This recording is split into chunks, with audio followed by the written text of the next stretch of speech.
जी कैफेट, आज के लेक्चर का आगाज करते हैं। हाइब्रिड क्लास में जो स्टूडेंट्स बैठे हुए हैं, अगर उन तक मेरी आवाज पहुंच रही है एक दफा हाथ उठा दीजिए, शाबाश। अच्छा, ये फिजिकल क्लास के जो स्टूडेंट्स असाइनमेंट ना करने की वजह से हाइब्रिड में चले गए थे, वो वापस आ जाएं फिजिकल में, क्योंकि हमारी असाइनमेंट जो है अब स्टूडेंट चूंकि कम है, इस वजह से कम है। अच्छा, अब जैसे मैंने कहा ना कि असाइनमेंट कल चेक करेंगे, आहिस्ता आहिस्ता स्टूडेंट आना शुरू हो गया। चलिए बहरहाल, तो आज की असाइनमेंट जो थी वो हम कल चेक करेंगे। हाँ जी, उनको बुला लें, जो बाहर बैठे हुए थे उनको बुला लें, उन्हें कभी होगी असाइनमेंट। टॉपिक हमारा चला था, मैंने आपको बताया था qualification and disqualification of statutory auditor, legal requirements के ऊपर बेस कर रहा है। मोस्ट टेक्निकल कंसेप्ट है हमारे सिलेबस में। आज इसको इंशाल्लाह हम कंप्लीट कर लेंगे। इसके बाद एंड पे टाइम होगा तो कुछ पास पेपर के क्वेश्चन भी डिस्कस करेंगे, जिससे आपके अंडरस्टैंडिंग इंप्रूव होगी कि किस तरीके से आपने इनको अटेम्प्ट करना। स्टार्ट करते हैं qualification and disqualification criteria. Concept क्या हमारा कि एक स्टैट्यूटरी, किसी भी कंपनी का स्टैट्यूटरी ऑडिटर कौन अपॉइंट हो सकता है, या जिस पर्सन को हम स्टैट्यूटरी ऑडिटर अपॉइंट करना चाहते हैं उसके लिए क्या क्राइटेरिया मीट करना लाजमी है। तो हमने ये पढ़ा कि कंपनीज एक्ट में लिखा हुआ है किसी भी पर्सन को अगर आप स्टैट्यूटरी ऑडिटर अपॉइंट करते हैं तो उसको दो तरह का क्राइटेरिया मीट करना चाहिए, एक क्वालिफिकेशन क्राइटेरिया और दूसरा डिसक्वालिफिकेशन क्राइटेरिया। क्वालिफिकेशन क्राइटेरिया का मतलब क्या है, वो चीजें जो कि उस पर्सन में होना जरूरी हैं। डिसक्वालिफिकेशन का मतलब वो चीजें जो ना होना जरूरी हैं। क्वालिफिकेशन क्राइटेरिया में ला क्या कहता है कि तीन तरह की कंपनीज का ऑडिटर सिर्फ एक चार्टर्ड अकाउंटेंट हो सकता है। तीन तरह की, कौन कौन सी? Every public company, or private company which is subsidy of public company, or private company with paid up capital of 3 million or. और इन तीन तरह की कंपनीज का ऑडिटर सिर्फ एक चार्टर्ड अकाउंटेंट हो सकता है। इनके अलावा जो बाकी की कंपनीज हैं उनका ऑडिटर चार्टर्ड अकाउंटेंट भी हो सकता है, इसके अलावा कॉस्ट एंड मैनेजमेंट अकाउंटेंट भी हो सकते हैं। इन दोनों के अलावा और कोई पर्सन स्टैट्यूटरी ऑडिटर अपॉइंट नहीं हो सकता। Next, disqualification criteria. Disqualification criteria का मतलब ऐसी चीजें जो कि स्टैट्यूटरी ऑडिटर में ना होना जरूरी है। याद रखिए, अगर डिसक्वालिफिकेशन वाली लिस्ट जो है 10 आइटम, इसमें कोई एक आइटम भी उस पर्सन में अपीयर हो रही हुई, एग्जिस्ट हो रही हुई, तो वो पर्सन ऑडिटर अपॉइंट नहीं हो सकता, वो डिसक्वालिफाइड होगा। पहला हमने स्टडी किया शेयर होल्डिंग। इसमें हमने प्रीवियस लेक्चर में डिस्कशन की थी कि इफ ए पर्सन और हिज स्पाउस और minor child hold shares in a company और its associated company, he can be appointed as statutory auditor for that company if provided he discloses the shareholding at time of appointment and discloses it within 90 days of appointment। ये हमने study किया। फिर इसके बाद हमने next indebtedness की provision discuss की कि अगर कोई ऑडिटर इंडेटेड है किसी कंपनी का तो वो उसका ऑडिटर अपॉइंट नहीं हो सकता। हाँ, इसमें हमने ये स्टडी किया कि अगर वो ऑर्डिनरी कोर्स ऑफ बिजनेस में इंडेटेड है, जैसे बैंक से लोन लिया हुआ है, तो चूंकि बैंक का ये काम होता है उसका ऑर्डिनरी कोर्स ऑफ बिजनेस है लोन देना, तो उसकी वजह से ऑडिटर इंडेटेड नहीं होगा। लेकिन अगर किसी और कंपनी से लोन लिया या इवन बैंक से unusual abnormal terms and condition पे लोन लिया है तो वो उस सूरत में डिसक्वालिफाइड होगा। इंडेटेड में हमने दो चीजें पढ़ी थी कि जिन केसेस में जिनको ऑर्डिनरी कोर्स ऑफ बिजनेस नहीं समझा जाता और इंडेटेडनेस क्रिएट हो जाती है। एक थी क्रेडिट कार्ड वाली बात और एक थी यूटिलिटी बिल वाली बात। क्रेडिट कार्ड जो बैंक से इश्यू करवाया जाता है, इसकी आउटस्टैंडिंग अमाउंट अगर 1 मिलियन तक हो, से नीचे नीचे हो, तो फिर ये ऑर्डिनरी कोर्स ऑफ बिजनेस समझा जाता है। लेकिन अगर 1 मिलियन से एक्सीड कर जाए तो ये ऑर्डिनरी कोर्स ऑफ बिजनेस नहीं समझा जाता और ऑडिटर डिसक्वालीफाई हो जाता है वो पर्सन। इसी तरह यूटिलिटी बिल अगर आउटस्टैंडिंग है 90 डेज तक तो वो ऑर्डिनरी कोर्स ऑफ बिजनेस समझा जाता है। लेकिन अगर आउटस्टैंडिंग 90 डेज से ज्यादा हो जाए तो वो ऑर्डिनरी कोर्स ऑफ बिजनेस नहीं समझा जाता और ऑडिटर या पर्सन डिसक्वालीफाइड हो जाता है। ये हमने स्टडी। और खास तौर पे एक चीज जो मैंने आपको बताई थी वो ये कि शेयर होल्डिंग वाली जो प्रोविजन है, ये इसमें वर्ड एसोसिएटेड आता है कि अगर आपका उस कंपनी में या उसकी एसोसिएटेड कंपनी में शेयर्स हैं तो आप कंडीशन पूरी करनी पड़ती है। लेकिन जो बाकी की कंडीशंस हैं इनमें होल्डिंग सब्सिडरी आता है कि अगर आप एक कंपनी के लिए डिसक्वालीफाइड हैं तो उसकी होल्डिंग सब्सिडरी के लिए भी डिसक्वालीफाइड है। ये वाली बात आपको समझ आ गई थी कि अगर एक कंपनी के लिए डिसक्वालीफाइड तो उसकी होल्डिंग सब्सिडरी के लिए भी डिसक्वालीफाइड। ये कंसेप्ट ध्यान में रखना है। ये कंसेप्ट ध्यान में नहीं रखना कि एक कंपनी के लिए डिसक्वालीफाइड तो उसकी एसोसिएटेड कंपनीज के लिए भी डिसक्वालीफाइड। ना ना ना ना, ये नहीं कंसेप्ट। कंसेप्ट क्या है, एक कंपनी के लिए डिसक्वालीफाइड उसकी होल्डिंग सब्सिडरी के लिए भी डिसक्वालीफाइड। अच्छा, अब शेयर होल्डिंग हमने डिस्कस कर लिया, इंडेटेडनेस डिस्कस कर लिया। अब डिस्कशन को आगे लेके चलते हैं, एम्प्लॉय की बात करते हैं। अच्छा, अब यहाँ पे जो लॉ वर्ड यूज करता है वो है एम्प्लॉय का। हमने अपने कंसेप्चुअल अंडरस्टैंडिंग के लिए डायरेक्ट और इनडायरेक्ट का वर्ड ऐड किया हुआ है। ये लीगल वर्ड्स नहीं है, आपने एग्जाम में ये वर्ड यूज नहीं करने। ठीक है, डायरेक्ट और इनडायरेक्ट का मतलब क्या है। फर्ज कीजिए कि एक कंपनी है लिस्टेड क्लाइंट है, जैसे बर्जर पेंट्स, लिस्टेड कंपनी, बड़ी कंपनी, इसमें बहुत से चार्टर्ड अकाउंटेंट्स काम कर रहे हैं। अगर कोई एक पर्सन इसका एम्प्लॉय है, फर्ज कीजिए कि मिस्टर ए इसका एक एम्प्लॉय है, क्या इसका एम्प्लॉय इस कंपनी का ऑडिट कर सकता है? इसका जवाब है नहीं कर सकता, नहीं कर सकता। ठीक है, लॉ ये कहता है कि करंट कैपेसिटी में भी नहीं कर सकता, इवन अगर एम्प्लॉयमेंट छोड़ दे, छोड़ने के बाद भी 3 साल तक नहीं कर सकता। यानी अगर कोई भी पर्सन अपॉइंटमेंट के वक्त कंपनी का एम्प्लॉय है या अपॉइंटमेंट से पहले 3 साल के अंदर अंदर कंपनी का एम्प्लॉय रहा है, वो कंपनी का ऑडिटर अपॉइंट नहीं हो सकता। अच्छा, आप थोड़ा मुझे सोच के बता सकते हैं कि लॉ ने ये पिछले 3 सालों को क्यों कवर किया? यानी अगर आज ये मिस्टर ए इस कंपनी की एम्प्लॉयमेंट को छोड़ देता है, उसके बावजूद भी इसे अपॉइंटमेंट के लिए 3 साल तक का इंतजार करना पड़ेगा। 3 साल के बाद ऑडिटर अपॉइंट हो सकता है। क्यों भला? क्योंकि फौरी तौर पे उसके कुछ ना कुछ फ्रेंडशिप वगैरह क्लाइंट में मौजूद होगी, कुछ गुड फीलिंग्स क्लाइंट के साथ अटैच होंगी। तो लॉ ये कहता है कि ये जो एम्प्लॉय, अगर किसी कंपनी का कोई एम्प्लॉय है, वो करंट कैपेसिटी में भी उसका ऑडिट नहीं कर सकता, और इवन एम्प्लॉयमेंट छोड़ दे तो उसके बाद भी कितने साल तक?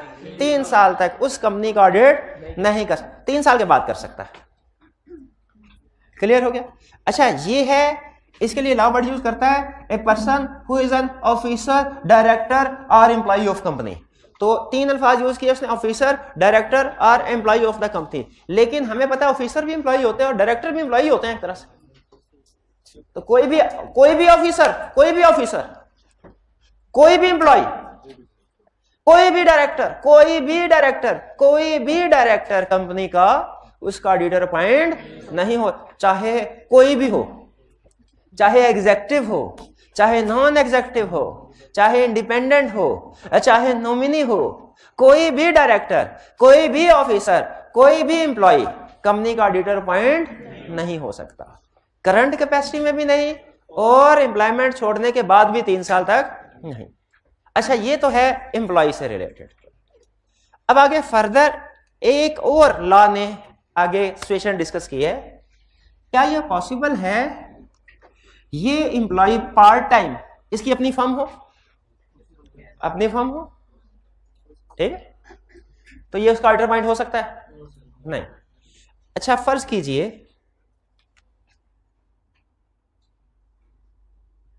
कि ये पार्ट टाइम फर्म नहीं है, इसकी कोई बिजनेस करता है, कोई और बिजनेस करता है, उस बिजनेस में इसका कोई पार्टनर या एम्प्लॉय है। ये मिस्टर ए, इस मिस्टर ए के पार्ट टाइम बिजनेस में इसका एक पार्टनर है मिस्टर पी, या इसका एक एम्प्लॉय है मिस्टर ई। ठीक है, ये भी चार्टर्ड अकाउंटेंट है, ये भी चार्टर्ड अकाउंटेंट। मिस्टर ई इसका ऑडिटर अपॉइंट हो सकता है? नहीं हो सकता, करंट कैपेसिटी में भी नहीं, 3 साल तक भी नहीं। क्या मिस्टर पी और मिस्टर ए, क्या ये लोग इस कंपनी के ऑडिटर अपॉइंट हो सकते हैं? इन लोगों को लॉ कहता है if a person is partner और employ of a director, officer और एम्प्लॉय ऑफ कंपनी। इसको क्या नाम देता है? इसको if a person is director, officer और एम्प्लॉय ऑफ कंपनी। इन दोनों को क्या नाम देता है? पार्टनर और एम्प्लॉय ऑफ डायरेक्टर, ऑफिसर और एम्प्लॉय ऑफ कंपनी। अब ये चूंकि थोड़ा लंबी लाइन हो जाती है तो कंसेप्ट बिल्ड करने के लिए हम शॉर्ट वर्ड यूज कर लेते हैं जो लॉ ने नहीं यूज करता, लेकिन हम आसानी के लिए कंसेप्ट बिल्ड करने के लिए यूज कर लेते हैं। इसको कहते हैं डायरेक्ट एम्प्लॉय, इसको कहते हैं इनडायरेक्ट एम्प्लॉय। इनडायरेक्ट एम्प्लॉय क्यों कह रहे हैं? क्योंकि आगे ये एम्प्लॉय से रिलेटेड है, तो इनडायरेक्ट एम्प्लॉय ये भी इस कंपनी का ऑडिट नहीं कर सकते, डायरेक्ट एम्प्लॉय भी ऑडिट नहीं कर सकता, इनडायरेक्ट भी। तो फिर लॉ ने दोनों को अलग क्यों डिस्कस किया? इसलिए कि डायरेक्ट एम्प्लॉय के लिए 3 साल की लिमिटेशन है, इनडायरेक्ट एम्प्लॉय के लिए 3 साल की लिमिटेशन नहीं। यानी अगर ये मिस्टर ए कंपनी को एम्प्लॉयमेंट छोड़ दे तो ये अभी भी ऑडिटर अपॉइंट नहीं हो सकता जब तक 3 साल ना गुजर जाए। लेकिन अगर मिस्टर पी या मिस्टर ई मिस्टर ए को छोड़ जाए तो ये वेरी नेक्स्ट डे ही ऑडिटर अपॉइंट हो सकते हैं। यानी अगर डायरेक्ट एम्प्लॉय का लिंक टूट जाए उस पर 3 साल की कंडीशन फिर भी अप्लाई होगी। इनडायरेक्ट एम्प्लॉय का लिंक टूट जाए वो उसके ऊपर वो इनडायरेक्ट एम्प्लॉय करंट कैपेसिटी में तो ऑडिटर अपॉइंट नहीं हो सकता, लेकिन अगर पार्टनरशिप या एम्प्लॉयमेंट छोड़ दे तो वेरी नेक्स्ट डे भी ऑडिटर अपॉइंट हो सकता है। इनडायरेक्ट एम्प्लॉय के लिए 3 साल की कंडीशन नहीं है क्योंकि ये इतना क्लोज नहीं है कंपनी के डायरेक्ट एम्प्लॉय। अब ये डायरेक्ट इनडायरेक्ट एम्प्लॉय कंसेप्ट समझ आ गया। 3 साल वाली कंडीशन किसके लिए एप्लीकेबल है किसके लिए नहीं, हाँ ये बात लाजमी याद रखनी है। नेक्स्ट, इसमें कोई प्रॉब्लम तो नहीं है, ऊपर वाली आपने समझ है, ये तो निकलती जाएगी आराम से। Next, spouse of partner is director. Next क्या, स्पाउस ऑफ पार्टनर।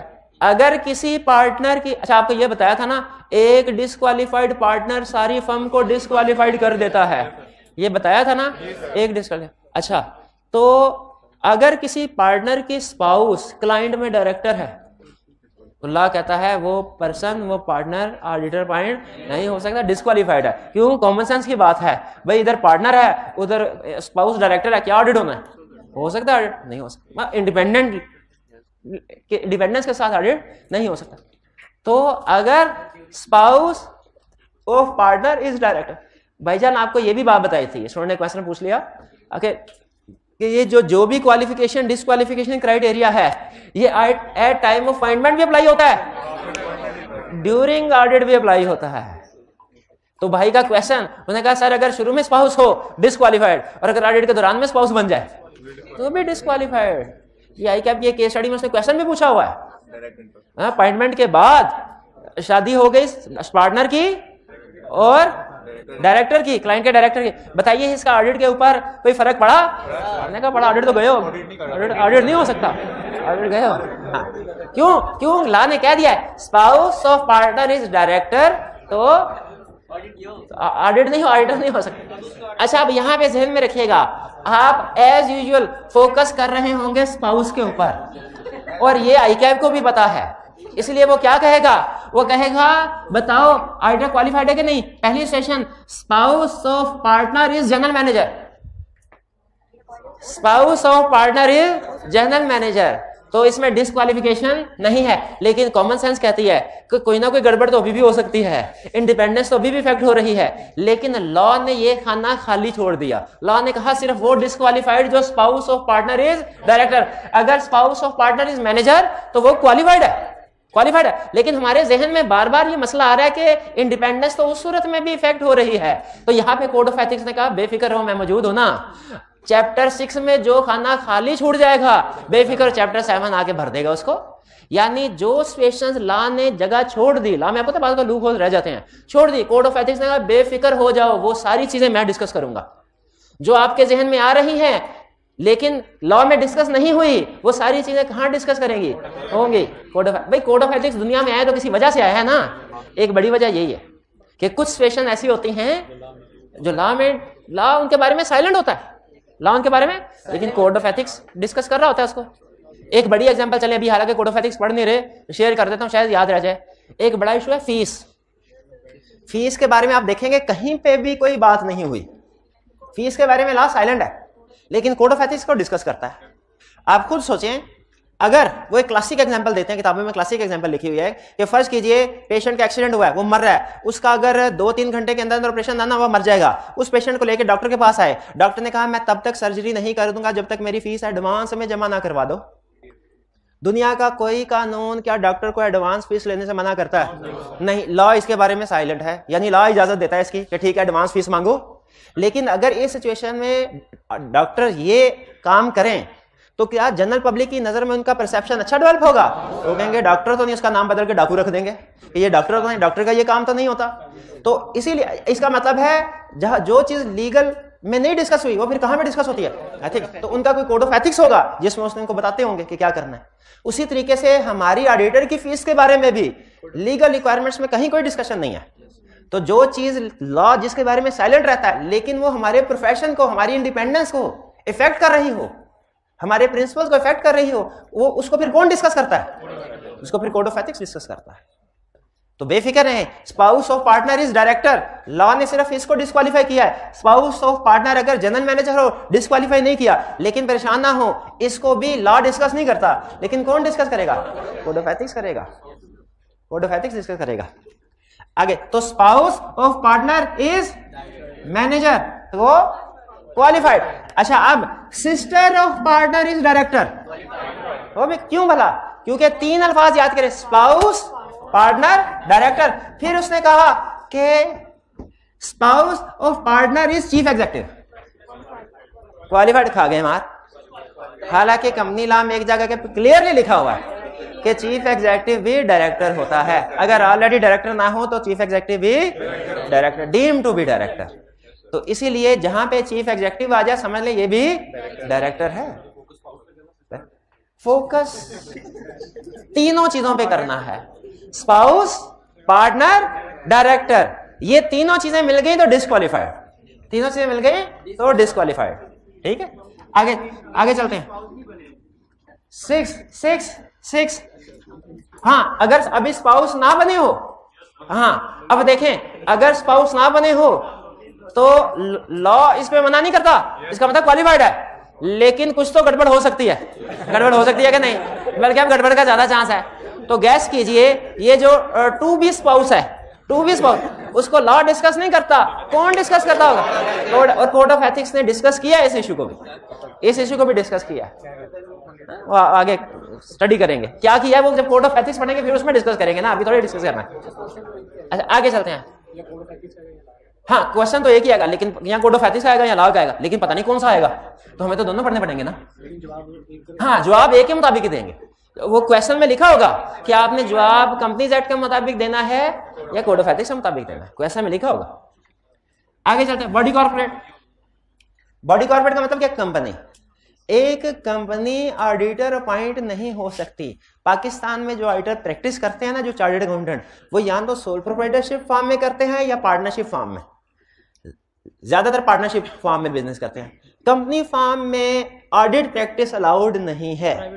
आप कंपनी बना के, चार्टर्ड अकाउंटेंट्स कंपनी बनाना चाहे तो बना सकते हैं, लेकिन कंपनी बना के जो मर्जी कर लें, ऑडिट नहीं कर सकते, क्योंकि ऑडिटर डिस्क्वालिफाइड। इसकी वजह यह है कि जब आप कंपनी बना लेते हैं ना, तो आपकी लायबिलिटी हो जाती है लिमिटेड, जबकि लॉ ये चाहता है कि हम ऑडिटर की, चार्टर्ड अकाउंटेंट की जो ऑडिटर, इसकी लायबिलिटी अनलिमिटेड रखें, ताकि अगर ये अपना काम सही तरीके से ना करें तो हम इनको सजा भी दिलवा सकें, हम इनको फांसी पे भी चढ़ा सकें। तो इसीलिए लायबिलिटीज को अनलिमिटेड रखने के लिए, और डैमेजेस भी क्लेम करवा सकें इनसे कि जितना भी नुकसान हुआ है, तो लायबिलिटी को अनलिमिटेड रखने के लिए लॉ ने क्या कहा कि एक बॉडी कॉर्पोरेट ऑडिटर अपॉइंट नहीं हो, क्योंकि बॉडी कॉर्पोरेट की लायबिलिटी लिमिटेड होती है और लॉ चाहता है कि ऑडिटर की लायबिलिटी अनलिमिटेड है। अच्छा, मुझे जरा बताइए कि कोई भी ऑर्गेनाइजेशन बॉडी कॉर्पोरेट है या कंपनी है, ये आपको कैसे पता चलेगा? उसके नाम में लफ्ज लिमिटेड से, उसके नाम में लफ्ज कंपनी से नहीं, लिमिटेड। जैसे एक चार्टर्ड अकाउंटेंट की फर्म है AF Ferguson and company, chartered accountants, इनके नाम में वर्ड कंपनी आ रहा है, क्या ये कंपनी है? ये कंपनी नहीं है। क्यों कंपनी नहीं है? क्योंकि इनके नाम में वर्ड लिमिटेड नहीं आ रहा। जज़ाकल्लाह भाई, इनके नाम में वर्ड लिमिटेड नहीं आ रहा, इस वजह से। बॉडी कॉर्पोरेट का कंसेप्ट क्लियर हो गया?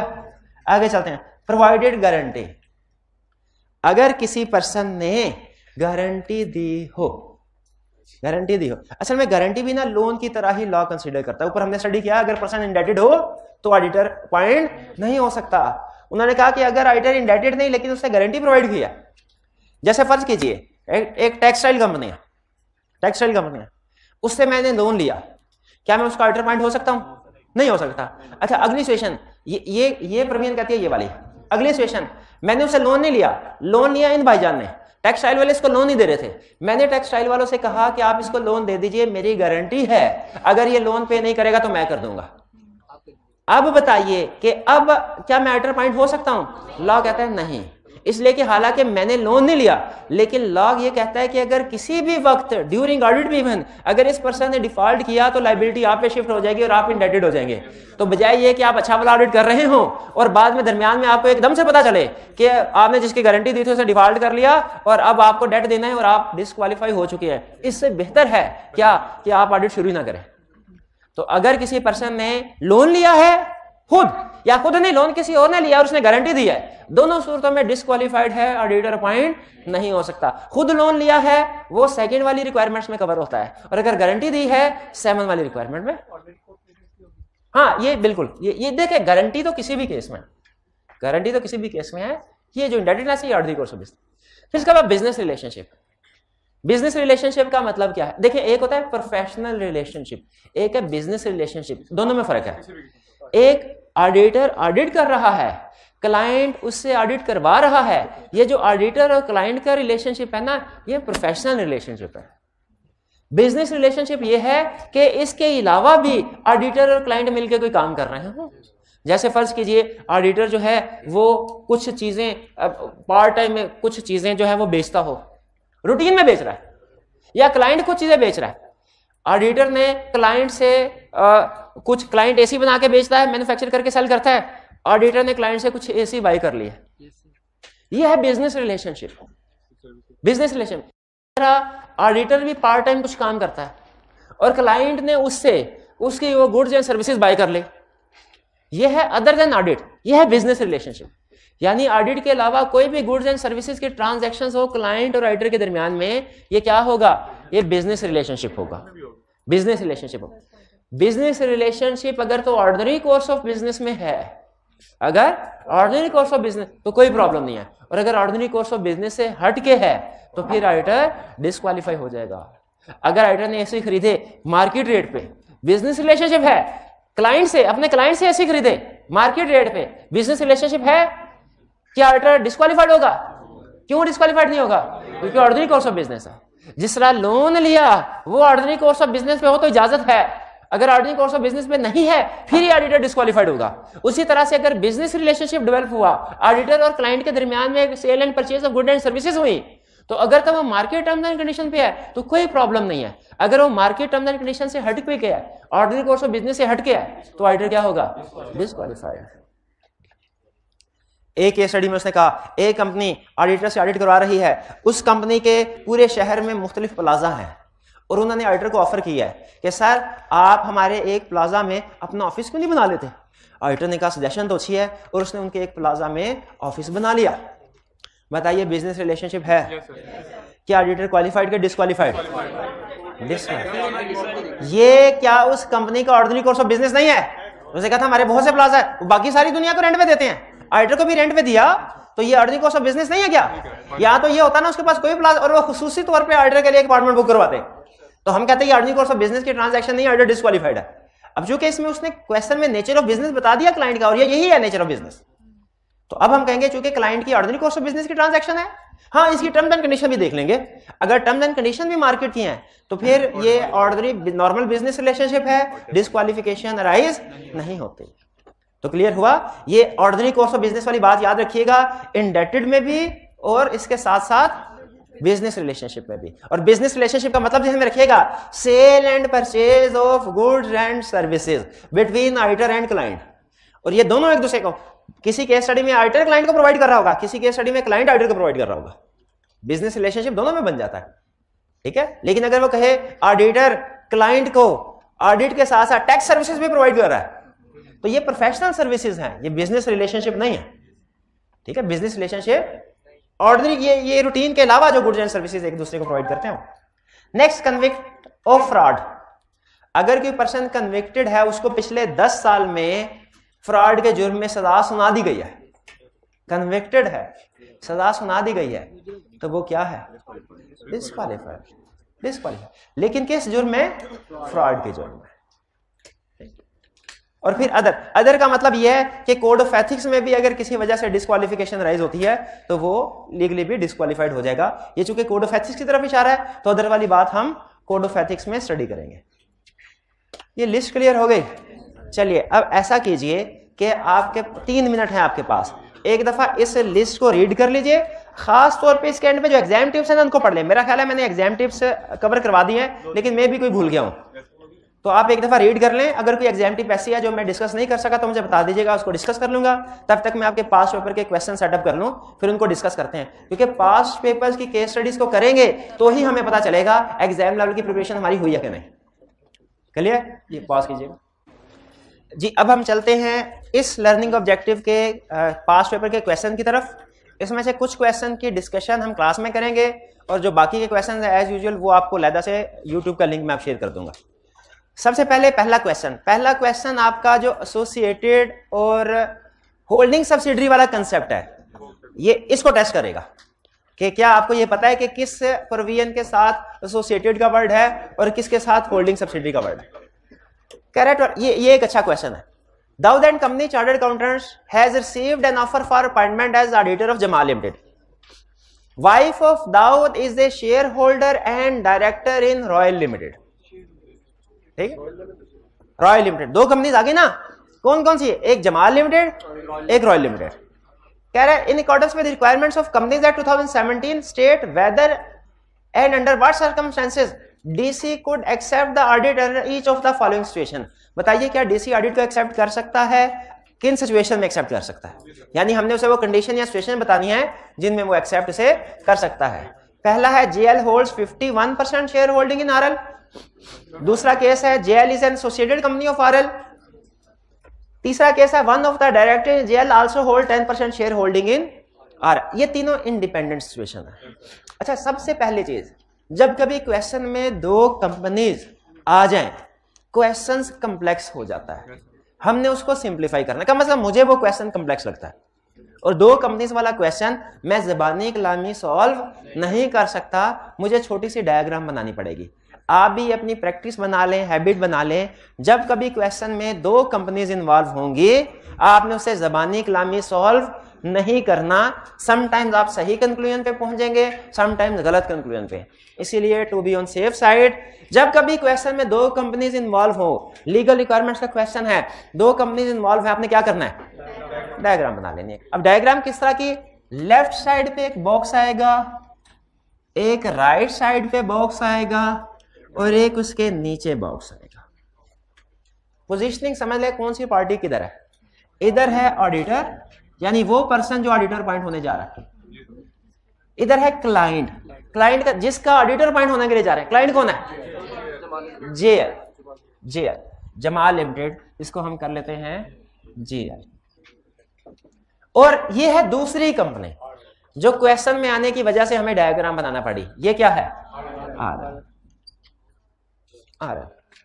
अब हमने ये देखना है, जब कभी मैंने आपको क्या बताया था, जब कभी क्वेश्चन में दो कंपनीज हों हमने देखना। अब ये बेसिकली ऑडिटर अपॉइंट होने के लिए जा रहा है, इसका हमने ये बताना है कि ये जेएल का ऑडिटर अपॉइंट हो सकता है कि नहीं। ये तो लेकिन पहला एक तो असूल आपको ये बताया, जब कभी क्वेश्चन में दो कंपनीज होंगी डायग्राम, और दूसरा आपने इन दोनों का रिलेशनशिप देखना है। इन दोनों का आपस में क्या रिलेशनशिप है, अब आपने ये डिसाइड करना है। ये डिसाइड कर लेते हैं। JL holds 51% share holding in RL. JL holds 51% share holding in RL. इसका मतलब है ये दोनों होल्डिंग सब्सिडरी भी हैं, शाबा, और एसोसिएटेड भी हैं। एसोसिएटेड भी है भाई, एसोसिएटेड भी हैं कि नहीं? क्लियर? 51%।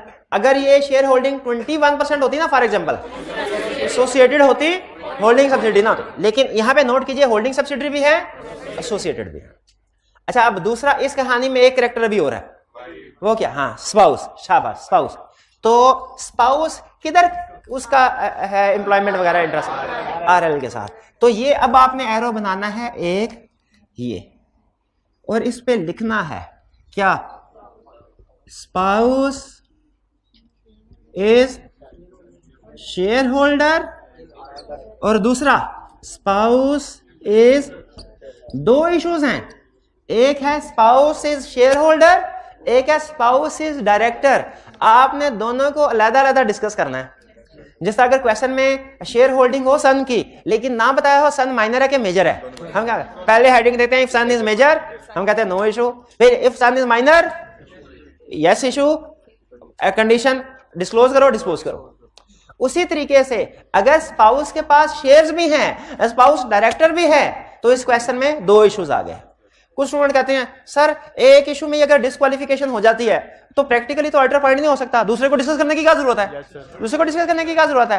तो भाई एग्जाम, हाँ, मार्क्स नहीं देगा एग्जामिनर, एग्जामिनर कहता है मैंने जो इश्यूज आपको क्वेश्चन में बताए ना, आपने हर इशू को कमेंट करना है। जो इश्यूज बताए, तो उसने 2 इश्यूज बताए हैं, एक स्पाउस इज शेयर होल्डर, दूसरा स्पाउस इज डायरेक्टर, दोनों बताने हैं। पहले heading they spouse is share holder, उसको डिस्कस करें, फिर स्पाउस इज डायरेक्टर, उसको डिस्कस करें। ऊपर नीचे भी कर सकते हैं, पहले स्पाउस इज डायरेक्टर डिस्कस कर लें, फिर spouse is share holder discuss कर लें, कोई फर्क नहीं पड़ता। हाँ, फर्क जिस चीज से पड़ता है वो क्या है कि आपने दोनों इश्यू डिस्कस करने हैं। ये ना एक को डिस्कस करें और दूसरे को सर वो तो डिस्क्वालीफाइड था, दूसरे से फर्क ही कोई नहीं पड़ता था। भाई डिस्कस तो फिर भी करना है ना। आई कैप ने पॉइंट डिस्कस अगर नहीं करना तो आई कैप सिर्फ डायरेक्टर का टेस्ट ना कर लेता, शेयर होल्डर किस लिए उसने कहा शेयर। अच्छा अब बताइए, पहला है if spouse is share holder. मेरा ये ख्याल है कि कोई मसला नहीं है, अपॉइंटमेंट हो सकती है, कुछ भी करने की जरूरत नहीं। क्यों? क्योंकि मसला आरएल में है, अपॉइंटमेंट तो जेल में हो रही है, चूंकि एसोसिएटेड है तो शेयर होल्डिंग। बताइए क्या अपॉइंटमेंट हो सकती है? हो सकती है, हो सकती। अच्छा बोलो क्या क्या लिखेंगे? लिखे DC can be appointed as statutory auditor of JL. बोले DC can be appointed as statutory auditor of JL if shareholding by spouse in RL is disclosed at time of appointment and shareholding is disposed within 90 days of appointment. ठीक है, if shareholding by spouse in RL is disclosed at time of appointment and disposed within 90 days. ये issue solve हो गया। अगला issue spouse is director. तो मेरा ये ख्याल अपॉइंटमेंट हो सकती है क्योंकि स्पाउस आरएल में डायरेक्टर है, अपॉइंटमेंट तो जेएल के लिए हो रही है। हाँ तो अब सुने, स्पाउस आरएल में director, spouse of partner is director. Dawood partner है, दाऊद के नाम से फॉर्म है तो दाऊद ही पार्टनर होगा। दाऊद पार्टनर है, spouse of partner is director. Disqualification हो गई, तीनों चीजें स्पाउस पार्टनर डायरेक्टर। तो आरएल के लिए डिस्क्वालिफाइड, और जो आरएल के लिए डिस्क्वालिफाइड होल्डिंग सब्सिडरी के लिए भी डिस्क्वालिफाइड। यहां लिखा हुआ holding subsidiary and holding other subsidiary, उसके लिए भी डिस्क्वालिफाइड। होल्डिंग सब्सिडरी के लिए डिस्क्वालिफाइड मींस होल्डिंग के लिए, सब्सिडरी के लिए, होल्डिंग की अदर सब्सिडरी के लिए भी डिस्क्वालिफाइड। आपने लाइन नहीं पढ़ी, हैरान क्यों हो रहे हैं? नीचे लाइन नहीं पढ़ी, उसमें होल्डिंग भी है, सब्सिडरी भी है, होल्डिंग की अदर सब्सिडरी भी है। ये इस तरह के अल्फाज ना पेपर के बाद याद आते हैं कि ये भी लिखे हुए थे, ये तो कभी पढ़े ही नहीं है। पेपर में केस स्टडी जब आ जाती है ना तो ये तो पढ़ा ही नहीं सर ने, फिर वापस आके देखो ये भी लिखा हुआ था, ये तो पढ़ा ही नहीं। अब पढ़ लिया, ये पहले पढ़ लेना था। एक एक लफ्ज आपको पढ़ना चाहिए जो किताब में मौजूद है। नेक्स्ट टाइम में पढ़ेंगे, इसी टाइम में पढ़ लें भाई।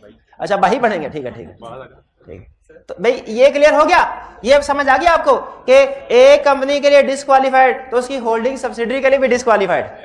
और एसोसिएटेड का फर्क कहां पे है, होल्डिंग सब्सिडी का फर्क कहां, ये भी पता चल गया। चलिए जी दोनों condition at the same time कोई होनी चाहिए।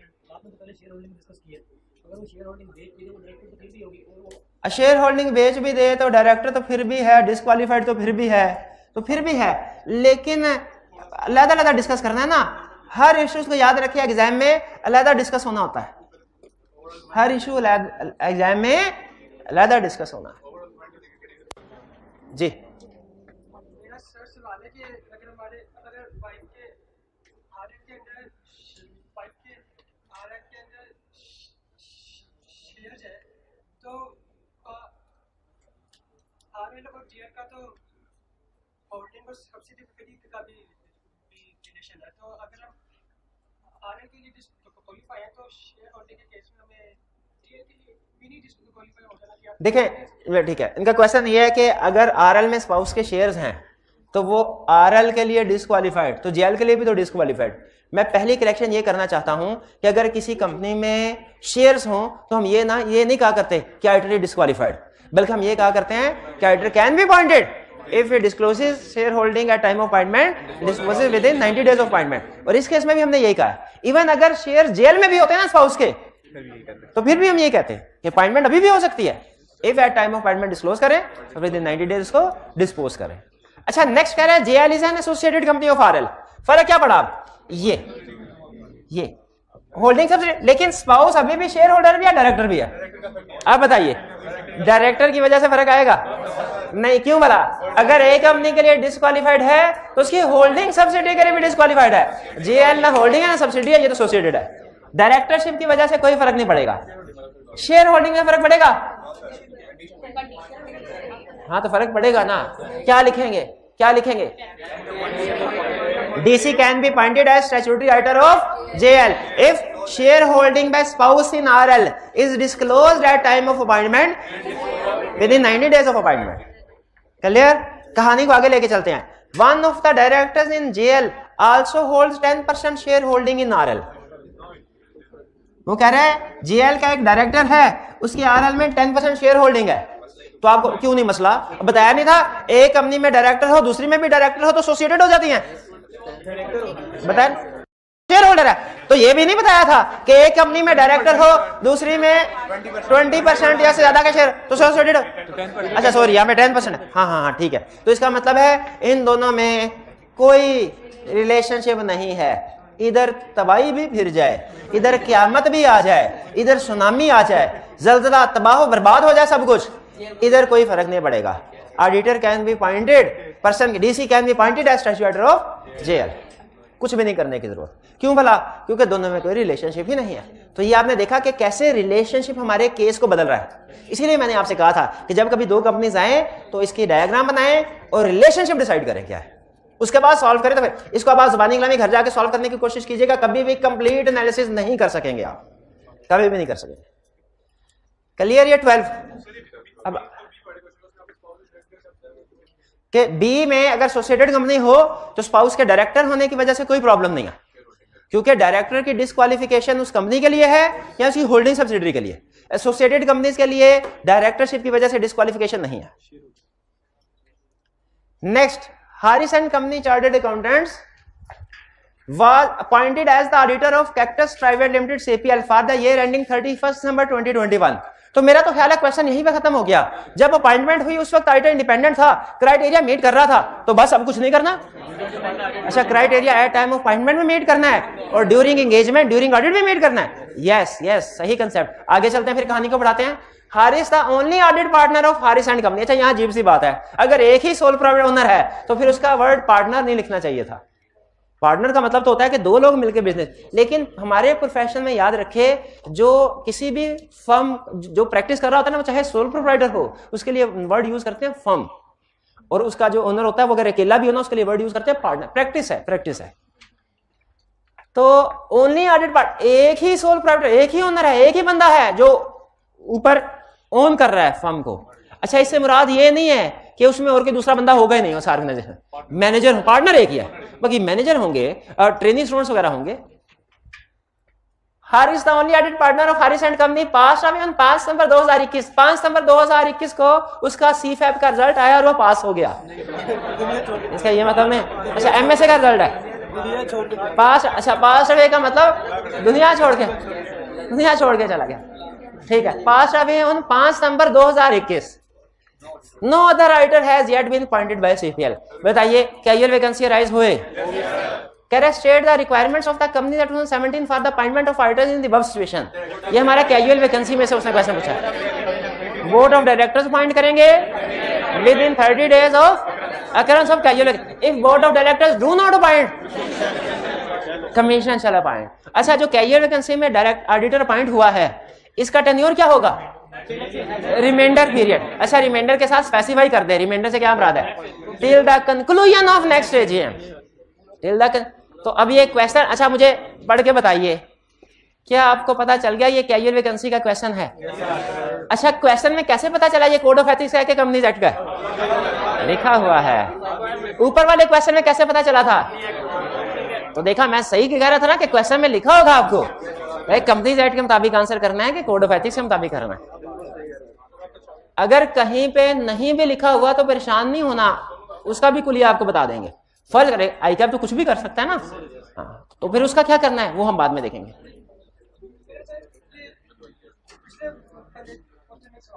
रिवर्स गियर ना लगाया करें यार.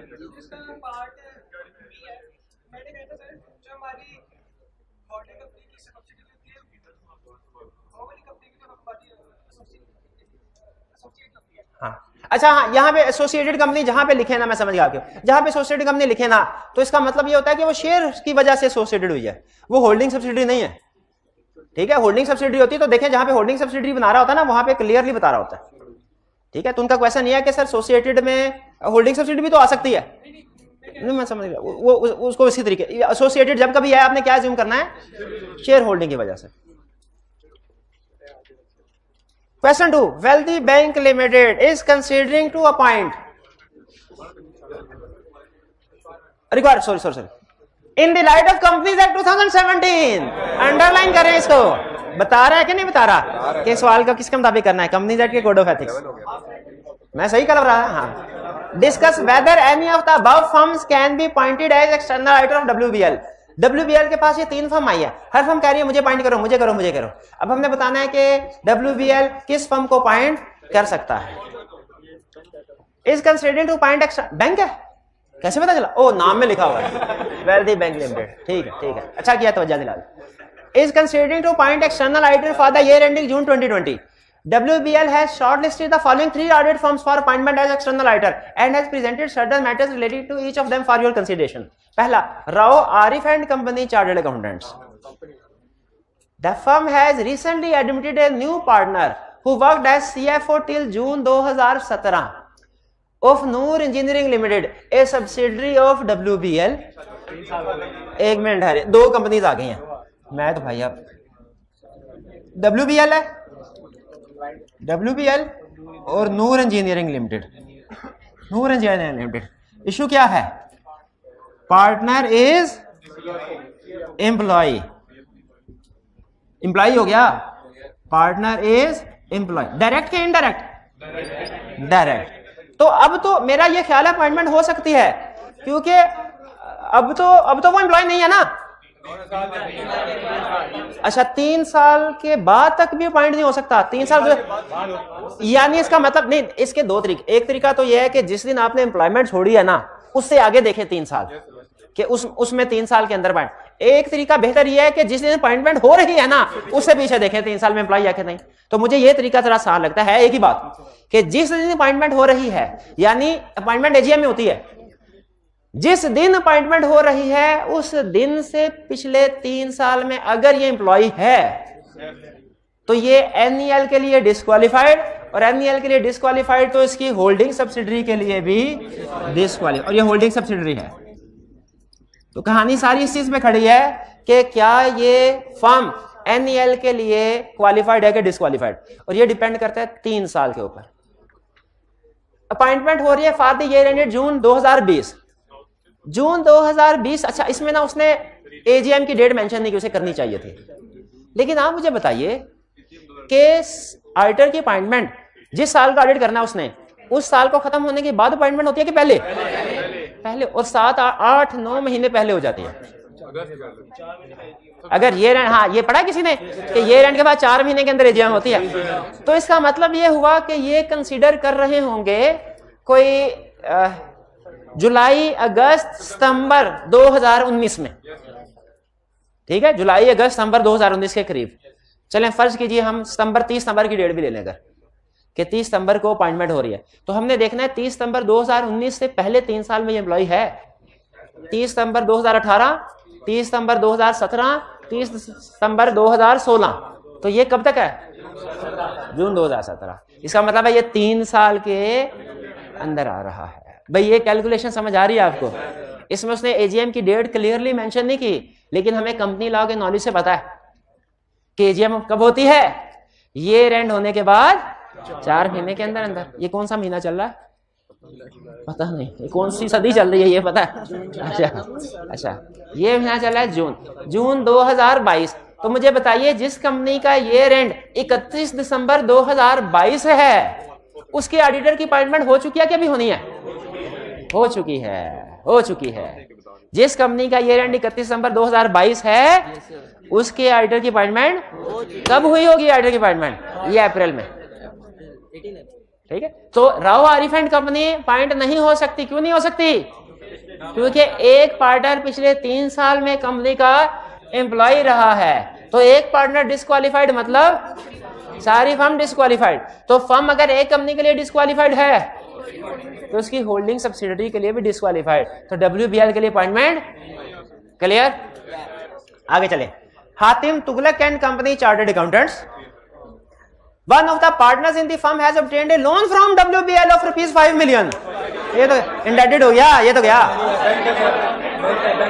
Oh, बैंक है, हाँ, सही, ठीक। The firm has informed that the partner would not be able to repay the loan till 2021. उसे कोई बात नहीं, ना रीपे करे, कोई प्रॉब्लम। लोन में डेज नहीं देखने, तो अपॉइंटमेंट हो सकती है। क्यों? क्योंकि लोन देना WBL का ऑर्डिनरी कोर्स ऑफ बिजनेस है। हाँ, हम एहतियातन टर्म्स एंड कंडीशन वाली बात भी लिख सकते हैं कि provided terms and condition are also on arm length basis, on market basis. तो हातिम तुगलक की अपॉइंटमेंट हो सकती है ना, हालांकि बैंक से लोन लिया है लेकिन इंडेटेड नहीं है। क्यों इंडेटेड नहीं है? Ordinary course of business. और अगर कहता लोन लिया है लेकिन 2.5 मिलियन का है, लोन लिया 2.5 मिलियन का, 1 मिलियन से ज्यादा है, तो उस सूरत में डिस्क्वालीफाइड हो जाता। 1 मिलियन वाली कंडीशन क्रेडिट कार्ड के लिए है। अगर लिखा होता ना क्रेडिट कार्ड है और उस पे 2.5 मिलियन आउटस्टैंडिंग है, फिर डिस्क्वालीफाइड होता। लोन है तो 25 मिलियन का लोन क्यों ना हो? ठीक है, नहीं 1 बिलियन का तो मुझे भी लग रहा है ऑर्डिनरी कोर्स ऑफ बिजनेस में नहीं लग रहा। 1 बिलियन हर पार्टनरशिप हमको तो नहीं देते होंगे। हाँ, अमाउंट की क्रेडिट कार्ड के लिए, बाकी लोन के लिए कोई लिमिट नहीं है। तो हातिम तुगलक हो सकता है। Rashid Karim and company chartered accountants. Rashid, one of the partner firm has several commercial properties in Lahore. Rashid के पास बहुत सी प्रॉपर्टीज है, राशिद पार्टनर है, बहुत सी प्रॉपर्टीज है। He has rented out 5 properties to WBL for its branch operations. ये भाईजान आप कह रहे थे बिजनेस रिलेशनशिप की एग्जांपल, कौन पूछ रहा था? ये बिजनेस रिलेशनशिप की एग्जांपल आ गई। जब एक पार्टनर के पास लाहौर में बहुत सी प्रॉपर्टीज हों और वो उनमें से कुछ प्रॉपर्टीज क्लाइंट को रेंट में दे दे, ये बिजनेस रिलेशनशिप है। अब बताइए ऑर्डिनरी कोर्स ऑफ बिजनेस है कि नहीं? कितने स्टूडेंट्स का ख्याल है कि ऑर्डिनरी कोर्स ऑफ बिजनेस है? अच्छा, कितनों का ख्याल है नहीं है? क्यों नहीं? कंपनी के पॉइंट ऑफ व्यू से तो है, बल्कि वो तो कंफर्म है। कंपनी तो रेंट पे लेती रहती है चीजें। क्या कंपनी रेंट पे ऑफिस वगैरह नहीं लेती क्या? तो अपने लिए ले रही है। आपने क्वेश्चन को सही से नहीं पढ़ा। राशिद ने अपनी बहुत सी प्रॉपर्टीज में से कुछ प्रॉपर्टीज WBL को दी हैं, तो उनके ब्रांच ऑपरेशन, अपनी प्रॉपर्टी राशिद ने दी है बहुत सी प्रॉपर्टीज में से।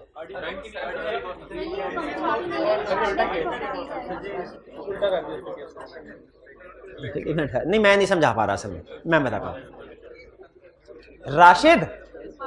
राशिद एक बहुत अमीर कबीर इंसान है।